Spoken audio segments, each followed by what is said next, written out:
செல்வி ஜெயலலிதா அவர்கள் பாஜகவுடன் கூட்டணி வைக்க மாட்டேன், அதிமுக கூட்டணி வைக்காது என்று அந்த மாநாட்டில் தான் முன்பு ஒரு தவறு செய்து விட்டேன். இனி எந்த காலத்திலும் பிஜேபியோடு எந்த தொடர்பும் அனைத்து இந்திய அண்ணா திராவிட முன்னேற்ற கழகம் வைத்துக் கொள்ளாது. நலம் காக்கும் ஸ்டாலின், உங்கள் குடும்பத்தின் நலன் அரசின் பொறுப்பு. கட்டணமில்லா மருத்துவ சேவைகள்.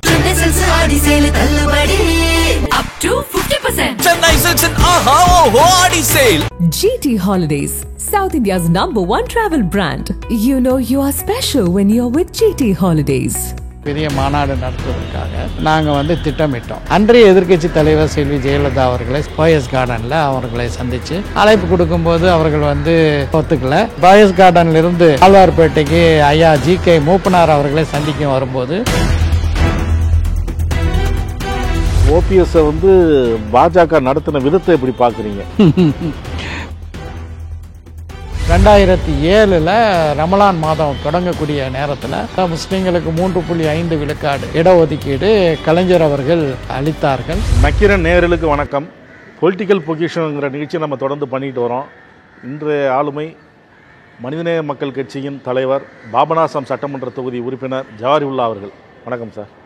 உடன்குடி அப்படின்னாவே உடன்குடி கருப்பட்டி காஃபி ஃபேமஸ்ஸு. இங்கே உடன்குடி கருப்பட்டி காஃபி கிடைக்கும்லாம் இருக்கும். இன்னொரு உடன்குடி ஃபேமஸ் ஜவாஹிருல்லாவா? உடன்குடி கருப்பட்டி அளவுக்கு நான் பிரபலமானவன் என்று சொல்ல முடியாது. எங்களுடைய ஊர் உடன்குடியில் கருப்பட்டிக்கு பெயர் பெற்றது. காரணம் அங்கே இருக்கக்கூடிய பனை மரங்கள். எங்களுடைய குடும்பத்தை சார்ந்தவர்கள், குறிப்பாக எங்களுடைய தாய் மாமா பாதுஷா மிகப்பெரிய ஒரு விவசாயி. அவருக்கு ஏராளமான தென்னை மரங்களும் இருந்தது, பனை மரங்களும் இருந்தது.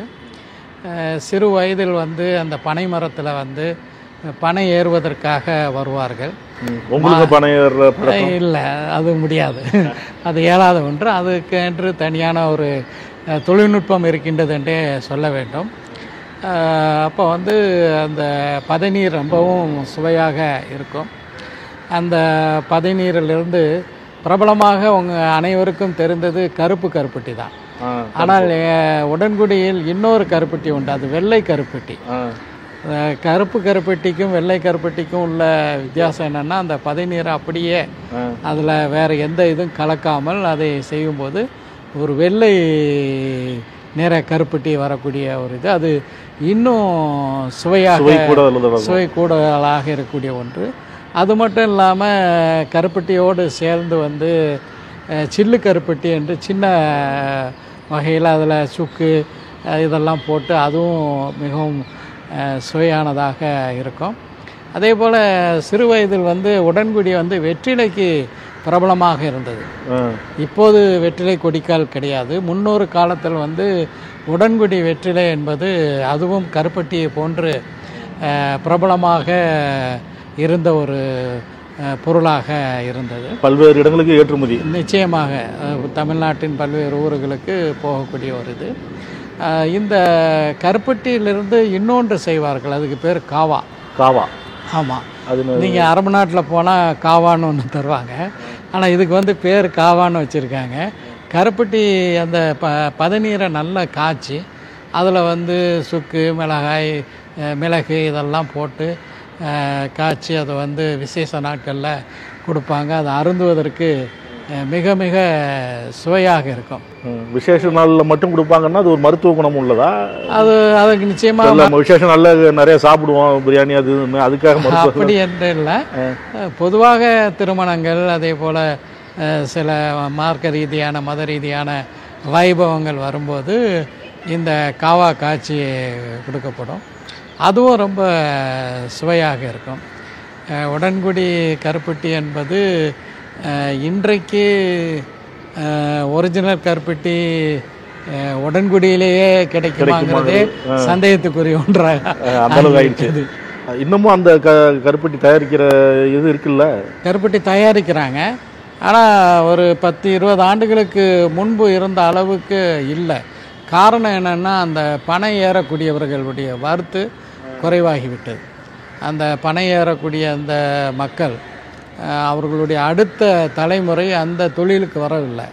அதனால் இப்போ நவீன யுக்திகளை பயன்படுத்தி தான் பனையிலிருந்து அந்த பதநீரை எடுக்க வேண்டிய அந்த நிலைக்கு வந்து மாற வேண்டும். சில இடங்களில் மாறி இருக்காங்க, முழுமையாக மாறலை. அதனால் வந்து இந்த பதநீர் உற்பத்தியும் சரி, கருப்பட்டி உற்பத்தியும் சரி, முன்பு ஒரு 10-20 ஆண்டுகளுக்கு முன்பு இருந்த நிலையில் இன்று இருக்கின்றது. அது முக்கியமான காரணம் அந்த பனை ஏறுபவருடைய எண்ணிக்கை குறைஞ்சது. எண்ணிக்கை குறைந்தது. அதாவது அவங்க அடுத்த தலைமுறை கல்வி கற்று அந்த மாதிரி போயிட்டாங்க. அதுவும் அவங்க உள்ளூர்காரங்க இல்லை, வெளியூர்லேருந்து வரக்கூடியவங்க, குறிப்பாக கேரளாவிலிருந்து வரக்கூடியவர்களாக இருந்தாங்க, அல்லது கன்னியாகுமரி மாவட்டத்திலேருந்து வரக்கூடியவர்களாக இருந்தாங்க. இப்போ அவர்களுடைய அடுத்த தலைமுறை வந்து வேறு நல்ல தொழிலுக்கு சென்று விட்டதுனால இதில் வந்து கொஞ்சம் பற்றாக்குறை இருக்குது. உங்களுடைய பள்ளி பருவம் உடன்குடி தான்? அதாவது 2வது வகுப்பு வரைக்கும் தான் வந்து நான் உடன்குடியில் பயின்றேன்.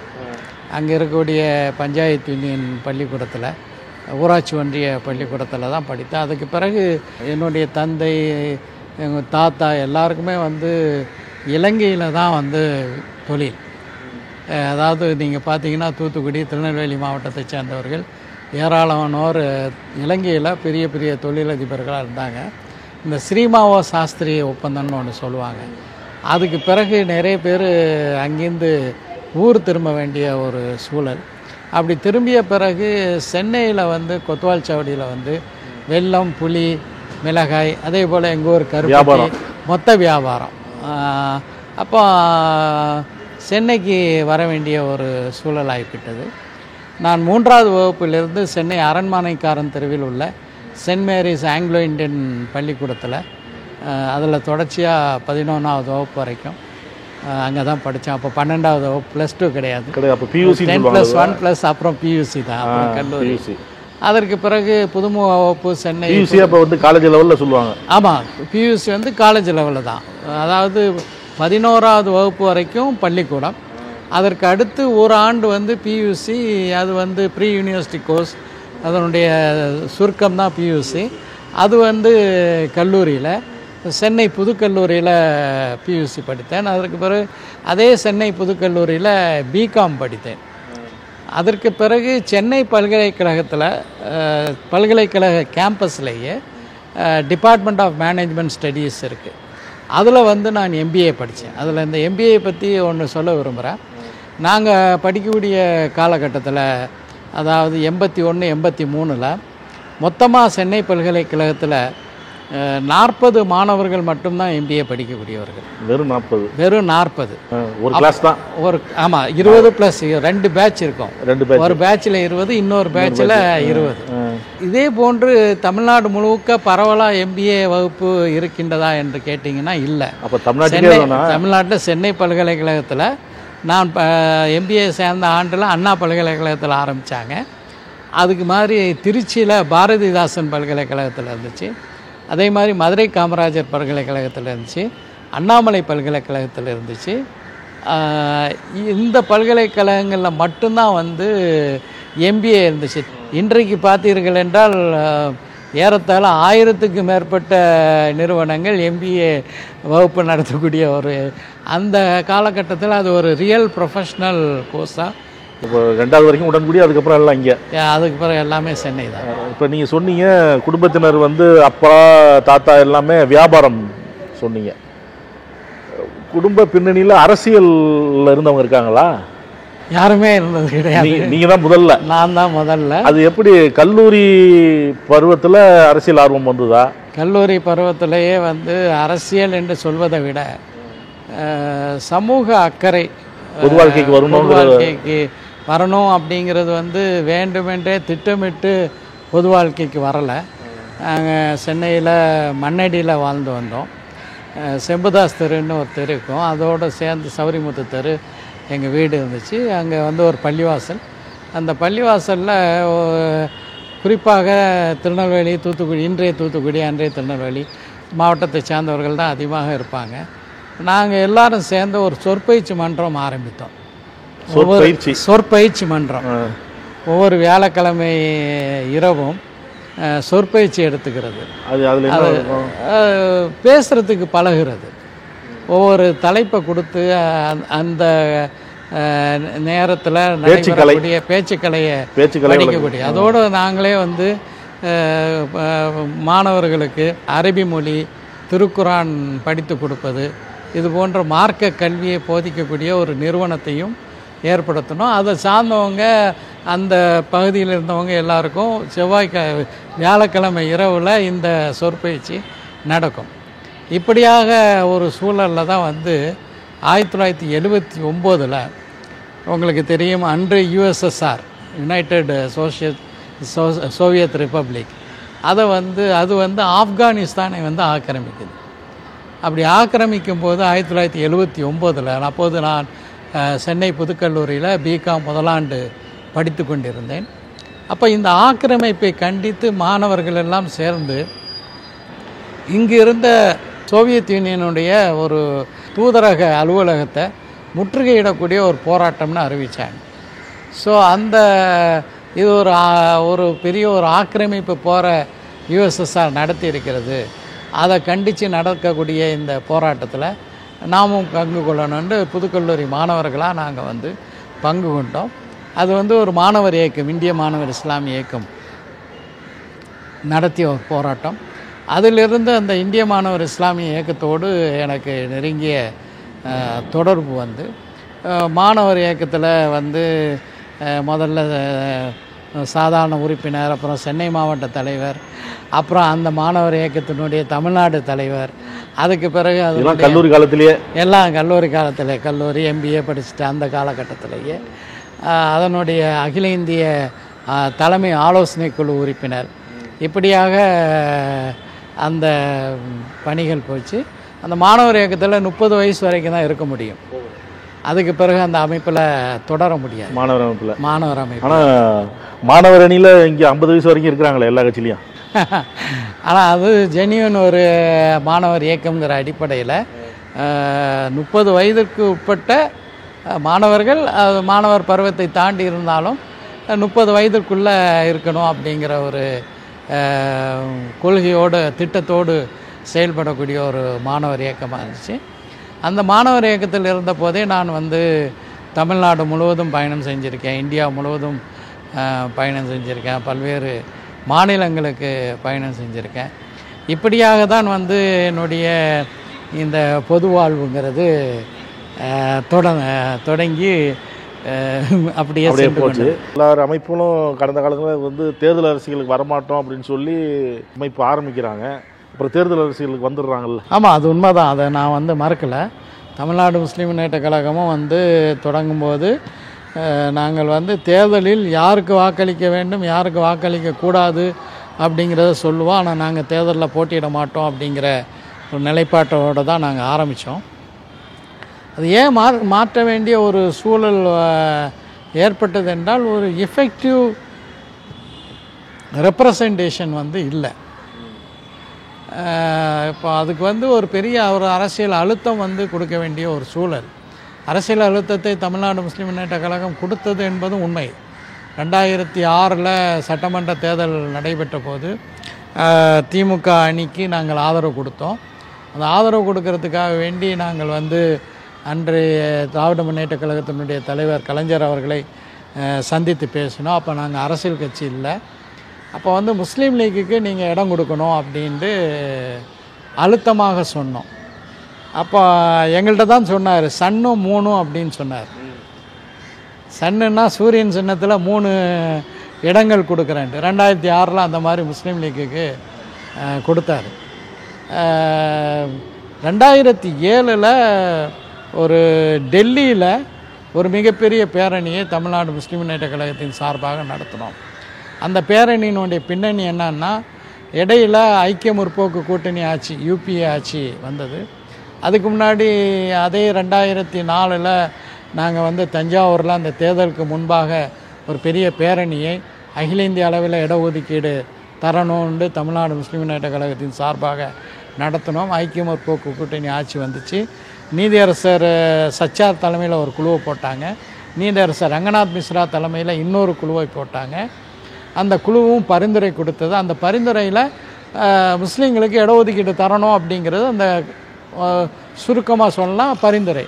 ஸோ அந்த பரிந்துரை நிறைவேற்ற வேண்டுங்கிறதுக்காக வேண்டி டெல்லியில் நாடாளுமன்றத்துக்கு முன்னாடி மிகப்பெரிய ஒரு பேரணியை இங்கேருந்து தமிழ்நாட்டிலேருந்து ஆயிரக்கணக்கான எண்ணிக்கையில் சென்று டெல்லியில் உள்ளவங்க இங்கே தமிழ்நாட்டிலிருந்து ரயில் பல ரயில்கள் சென்று அந்த பெரிய போராட்டத்தை நடத்தினோம்.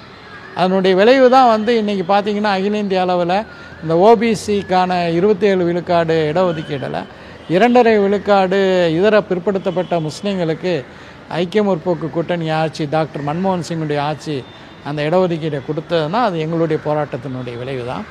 அதே மாதிரி தமிழ்நாட்டில் கலைஞர் அவங்க 2006 தேர்தல் சந்திக்கும் போது முஸ்லீம்களுக்கு தனி இடஒதுக்கீடு தரணும் அப்படிங்கிற ஒரு கோரிக்கை வைத்தோம்.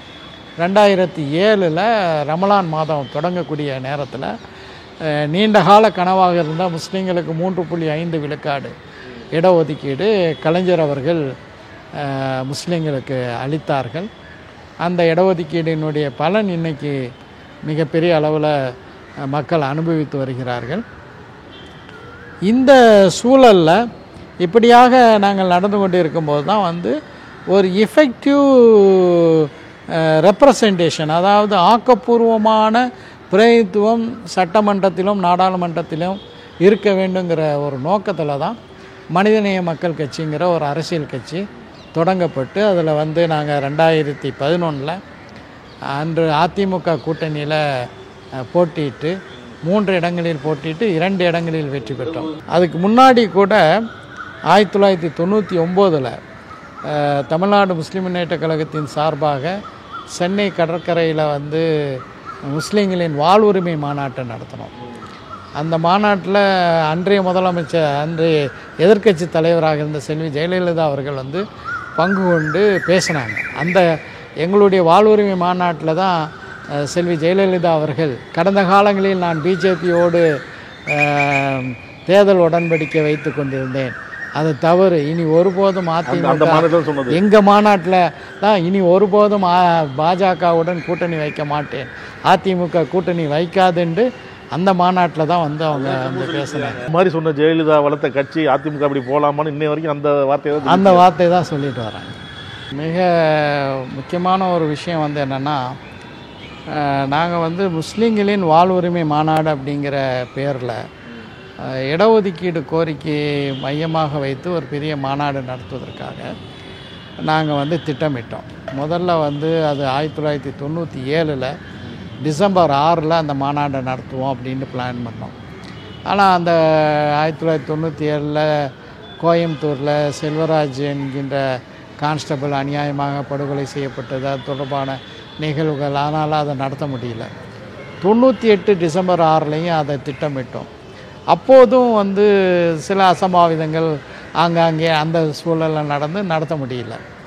இப்படியான ஒரு சூழலில் வந்து நாங்கள் மீண்டும் வந்து டிசம்பர் 6 வேணால் இடையில ஒரு நாளில் வைப்போம் அப்படிங்கிற மாதிரி ஒரு ஜூன் மாதம் வைக்கலாம் அல்ல ஜூலை மாதம் வைக்கலாம் திட்டமிட்ட போது வெடிக்காத குண்டுகள் சென்னை, மதுரை, கோயம்புத்தூர், திருச்சி காவல் ஆணையாளர் அலுவலகத்துக்கு அருகில் கண்டுபிடிக்கப்பட்டதுன்னு சொல்லி அது ஒரு பெரிய பதட்டம் ஆகக்கூடிய ஒரு சூழலில் அப்போ இதை வந்து ஒரு அரசியல் ரீதியாக நம்ம வந்து இதை அணுகணும்னு சொல்லி அன்றைய எதிர்க்கட்சி தலைவர் செல்வி ஜெயலலிதா அவர்களை சந்தித்து நாங்கள் இந்த மாதிரி 1999 ஜூலை 4 நாங்கள் வந்து சென்னையில் கடற்கரையில் முஸ்லீம்களின் வாழ்வுரிமை மாநாட்டில் நடத்துகிறோம், அதுக்கு நீங்கள் வரணும் அப்படின்ட்டு நாங்கள் போயஸ் கார்டனில் அவர்களை சந்தித்து நாங்கள் அழைப்பு கொடுத்தோம்.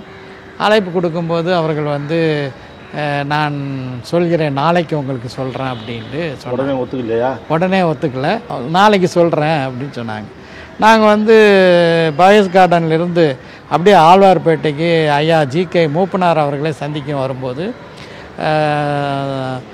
ஜெயலலிதா அம்மையாருடைய பிஏ பூங்குண்டன் வந்து எங்களுக்கு ஃபோனில் அழைத்து உடனே காரில் போயிட்டு இருக்கும்போதே உங்கள் மாநாட்டில் அம்மா வந்து கலந்து கொள்கிறதுக்கு இசைவு தந்துட்டாங்க அப்படிங்கிற ஒரு தகவலை வந்து கொடுக்குறாங்க. அவங்க அந்த மாநாட்டில் வந்து பங்கு கொண்டாங்க. மாநாட்டில் பங்கு கொண்டதோடு மட்டும் இல்லாமல் அவர்கள் அன்று பேசியது தான் இன்றைக்கு வரைக்கும் பலராலும் மேற்கோள் காட்டப்படுகிறது. இன்றைக்கு வரைக்கும் அம்மாவுடைய வழியில் போகிறோன்னு சொல்லக்கூடிய அதிமுக இன்றைக்கு பிஜேபியோட கூட்டணி சேர்ந்திருக்கக்கூடிய நிலையை போக்க பிடிக்காம வெளில வந்தாங்கல்ல, அவங்க இதுதான் இன்னைய வரைக்கும் சுட்டி காட்டுறாங்க. உண்மைதான். அதிமுகவில் பயணம் பண்ணியிருக்கீங்க. பன்னீர்செல்வத்தோட பழக்கமும் உங்களுக்கு ஏற்பட்டிருக்கும். ஓபிஎஸ்ஸை பாஜக நடத்தின விதத்தை எப்படி பார்க்குறீங்க? இன்னைக்கு ஓபிஎஸ் 2-3 நாட்களாக பேசுபொருளாக இருக்கிறார். பரிதாபப்படுகிறேன், வேறு வார்த்தைகளை சொல்ல விரும்பலை. பாஜகவை முழுமையாக நம்பி இருக்கக்கூடியவர்கள் தங்களுடைய அஜெண்டாவுக்கு, தங்களுடைய கோட்பாடுக்கு உதவ இல்லைன்னா எப்படி கருவேப்பிலையை தூக்கி போடுறோமோ அதே மாதிரி கருவேப்பிலை முக்கியமானது, சாப்பிடணும். ஆனால் சாதாரணமாக அதை தூக்கி போடுற மாதிரி ஓபிஎஸ்ஸை தூக்கி போட்டாங்க. இதுதான் பாஜகவுடைய நிலைப்பாடு. எடப்பாடி பழனிசாமிக்கும் இதிலிருந்து பாடம் நிறைய இருக்குது. அவருக்கு இந்த நிலைமை வரும் சொல்ல வரீங்களா, இல்லை நீங்கள் நிச்சயமாக வருவதற்கான வாய்ப்பு இருக்குது. எப்படி பல்வேறு மாநிலங்களில் முக்கியமாக செயல்பட்ட மாநில கட்சிகளை பாஜக விழுங்கியதோ அதே போன்று அதிமுகவை பாஜக விழுங்கக்கூடிய ஒரு பெரிய பேரபாயம் இருக்கின்றது. அந்த பேரபாயத்துக்கு வித்தித்தவராக எடப்பாடி பழனிசாமி விளங்குகிறார். இப்போ பாமகவில் நடக்கக்கூடிய பிரச்சனைகள் உங்களுக்கு தெரியும், அதை எப்படி பார்க்குறீங்க? பாமக ஆரம்ப காலகட்டத்தில் ஒரு சமூக நீதியை பிரதானமாக கொண்டு ஆரம்பிக்கப்பட்ட ஒரு கட்சி. அந்த கட்சி உருவாக்கப்பட்ட போது அது வெறும் வன்னிய பெரும் சமூகத்துக்கு மட்டும் இல்லாமல் பிற்படுத்தப்பட்டோர், அதே போல் தாழ்த்தப்பட்டோர், பட்டியலின மக்கள் எல்லோரையும் அரவணைத்து செயல்படக்கூடிய ஒரு கட்சியாக அமைந்தது. அதனுடைய தலைவராக வன்னியர் சமூகத்தை சேர்ந்தவர் இருந்தார். பொதுச் செயலாளராக தாழ்த்தப்பட்ட சமூகத்தை சேர்ந்தவர். அதே போல் பொருளாளராக முஸ்லீம்ங்கிற அடிப்படையில் தான் தலைவராக தீரனும், பொதுச் செயலாளராக என்னுடைய நண்பர் தலித் எலிமலையும், அதே போல் பொருளாளராக குணங்குடி அனிஃபாவும் இருந்தார்கள். காலப்போக்கில் அது முழுக்க அது தொடங்கப்பட்ட அந்த ஒரிஜினல் கான்செப்ட், ஆரம்பிக்கப்பட்ட அந்த மூல நோக்கத்தை விட்டு தடமுரண்ட ஒரு நிலைமையில் அது அரசியல் வடிவமெல்லாம் எடுத்து இன்றைக்கி ராமதாஸ் பழைய இதை பேசக்கூடிய ஒரு சூழல் வந்திருக்கு. இது ஒரு குடும்பத்தில் நடக்கக்கூடிய ஒரு மோசமான ஒரு சண்டையாக இதை பார்க்குறோம். அப்பனும் மகனும் உள்ள கட்சிகள் இந்தியாவில் ஏராளமாக இருக்குது. இந்த அளவுக்கு யாரும் அடிச்சுக்கிட்ட மாதிரி வரலாறு இருக்கிற மாதிரி தெரியல எனக்கு. குணங்குடி அனிஃபா சொன்னீங்கல்ல? ஆமாம். அப்போ அவர்கிட்ட தான் தமிழ்நாடு முஸ்லீம் முன்னேற்ற கழகங்கிற ஒரு இதை எடுத்தேன்னு சொன்னீங்க. அப்போ பாமகவில் இருக்கிறாருன்னா பாமகவில் சேர்றதுக்கு முன்னாடியே அந்த அமைப்பு அவர் அந்த பேரை வச்சுருந்தாரா? ஆமாம், அவர் 1983 எம்ஜிஆர் ஒரு இடஒதுக்கீடு கொடுக்கறதுக்காக வேண்டி ஒரு கூட்டத்தை கூட்டுறார். அப்போ அவர் தமிழ்நாடு முஸ்லீம் முன்னேற்ற கழகங்கிற பேரில் அந்த கூட்டத்தில் பங்கு கொள்கிறார். நக்கீரன் டிவிக்கு சப்ஸ்கிரைப் செய்யுங்கள். உங்கள் ஆதரவே எங்கள் பலம். ஆசிரியர்களுக்கு நண்பனாகவும் மாணவர்களுக்கு ஆசானாகவும் திகழும் தேர்வு வழிகாட்டி. ஒவ்வொரு பாடத்திற்கும் அனுபவமிக்க ஆசிரியர்களின் துல்லியமான தெளிவான விடைகள். CNC இருக்கு, தேர்வு பயம் எதற்கு? இது தீரன் பப்ளிஷிங் ஹவுஸ் விற்பனை வெளியீடு.